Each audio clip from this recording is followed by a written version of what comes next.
ఓం నమో భగవతే వాసుదేవాయ. వైశాఖ మహాపురాణం 2వ అధ్యాయం.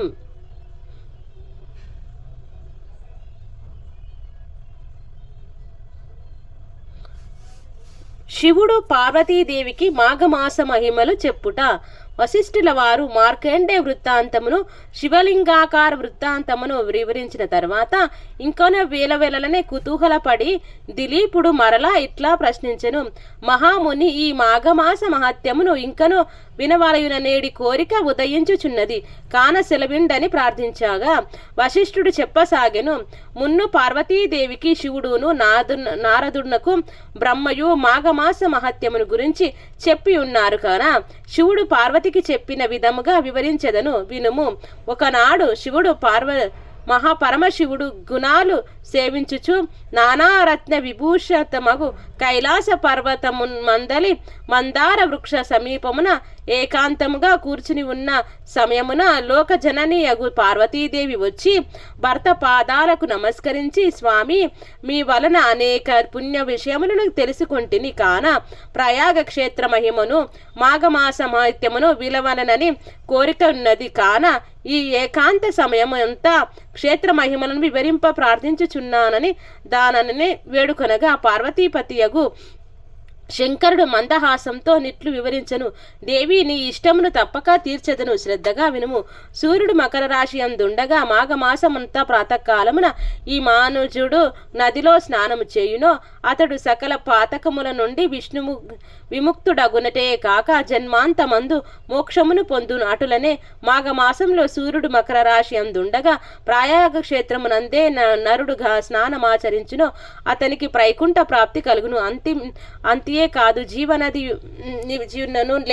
లేకున్నను కడకు గోపాదం మునుగునంత నీరు ఉన్న చోట కాని తటాకమునందు కాని మాఘమాసంలో చేసిన ప్రాతకాల స్నానము గొప్ప ఫలము నిచ్చుటయే కాక సమస్త పాపమును విడిపోవును. 2వ రోజు స్నానం చేసిన విష్ణు లోకమునకు పోవును. 3వ నాటి స్నానం వలన విష్ణు సందర్శనము కలుగును. మాఘమాసమునందు ప్రయాగ క్షేత్రమందు గల గంగా నదిలో స్నానమాచరించిన ఎడల ఆ మనుజునకు మరుజన్మ అనునది ఉండదు. దేవి, మాఘమాస స్నాన ఫలం ఇంతింతయని చెప్పజాలను.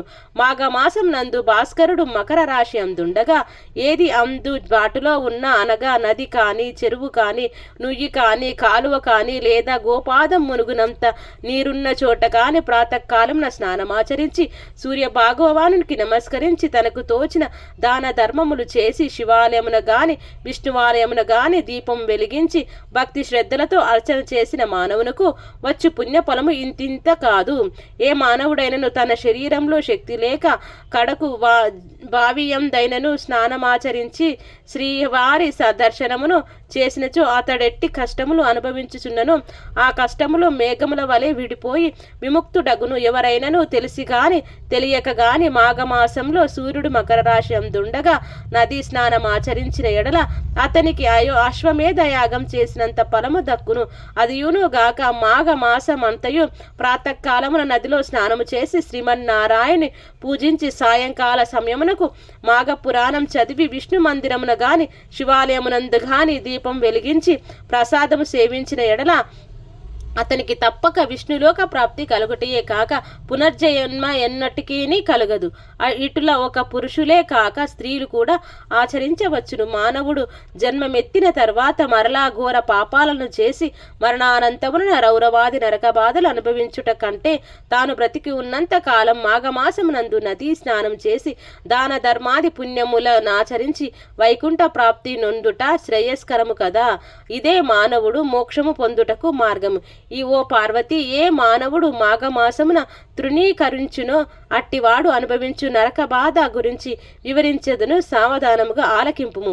నేను తెలియజేసిన విధముగా ఏ మనుజుడు మాఘమాసమునందు ప్రాతకాలమున నదీ స్నానం గాని జపము గాని విష్ణు పూజ గాని యథాశక్తిగా దానాది పుణ్య కర్మములు గాని చేయడో అట్టివాడు మరణానంతరమున సమస్త నరక బాధలను అనుభవించుచు కుంభీపాకమును నరకమునకు పడద్రోయబడును, అగ్నిలో కాల్చబడును, రంపముల చేత ఖడ్గముల చేత నరకబడును, సలసల కాగు తైలంలో పడవేయబడును, భయంకరమగు యమకింకరులచే పీడించబడును. ఏ స్త్రీ వెరుకువ జామున లేచి కాలకృత్యములు తీర్చుకొని నదికి పోయి స్నానము చేసి సూర్య నమస్కారం విష్ణు పూజ చేసి తన భర్త పాదాలకు నమస్కరించి అత్తమామలు సేవలు చేయునో అట్టి ఉత్తమ స్త్రీ 5వ తనముతో వర్ధిల్లి ఇహమందు పరమందు సర్వ సౌఖ్యమును అనుభవించును. ఇది ముమ్మాటికి నిజం. మాఘమాసమందు ఏ స్త్రీ అయిన అటుల చేయునో అట్టి స్త్రీ ముఖము చూసినంతనే సకల దోషములు కలుగుటయే కాక ఆమె పంది కుక్క జన్మనెత్తి హీన స్థితి నందును. మాఘమాస స్నానమునకు వయపరిమితి లేదు. బాలుడైనను, యువకుడైనను, వృద్ధుడైనను, స్త్రీ అయినను, బాలిక అయినను, యవ్వనవతి అయినను, ఏ కులం వారైనను కూడా మాఘ స్నానం ఆచరించవచ్చును. ఈ మాఘమంతయు కడు నిష్ఠతో ఉండిన కోటి యజ్ఞములు చేసినంత పుణ్యము కలుగును. ఇది అందరికీ శ్రేయోదాయకమైనది. పార్వతి దుష్ట సహవాసం చేసేవారు, బ్రహ్మహత్యాది మహాపాపములు చేసిన వారు, సువర్ణమును దొంగలించిన వారు, గురు భార్యతో సుఖించిన వారు, మద్యము త్రాగి పరస్త్రీలతో క్రీడించువారు, జీవహింస చేయువారు మాఘమాసంలో నదీ స్నానం చేసి విష్ణువును పూజించిన ఎడల వారి సమస్త పాపములను నశించుటయే కాక జన్మాంతరమున వైకుంఠ ప్రాప్తి కలుగును.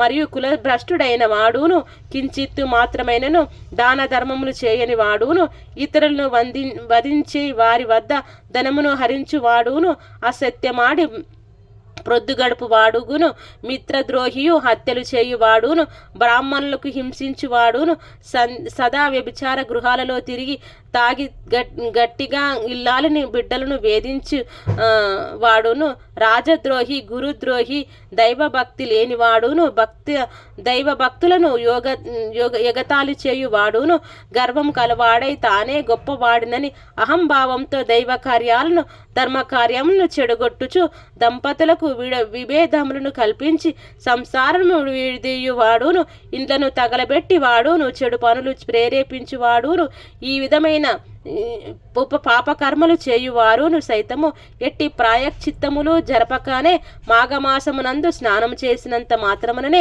పవిత్రులగుదురు. దేవి ఇంకనూ దేవి మహత్యము వివరించెదరు వినుము. తెలిసియుండియు పాతములు చేయువాడు, క్రూర కర్మములు ఆచరించువారు, సిగ్గు విడిచి తిరుగువారు, బ్రాహ్మణ దూషుడును మొదలగు వారును మాఘమాసంలో ఉదయమే నదికి వెళ్ళి స్నానం చేసిన ఎడల వారికున్న పాపాలన్నీ నాశనమగురు.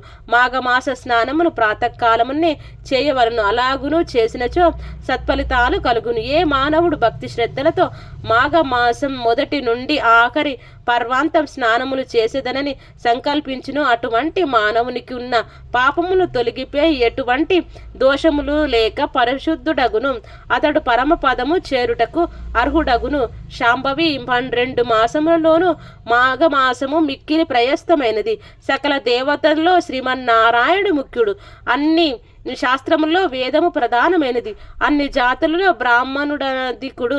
అన్ని పర్వతాలలో మేరు పర్వతం గొప్పది. అటులనే అన్ని మాసాలలో మాఘమాసం శ్రేష్టమగుట చేత ఆ మాసమంతా ఆచరించడి స్వల్ప కార్యమైనను గొప్ప ఫలితాన్ని కలిగజేయును. చలిగానున్నదని స్నానము చేయని మనుష్యుడు తనకు లభించబో పుణ్యఫలను కాలితో తన్నుకున్నట్లు అగును.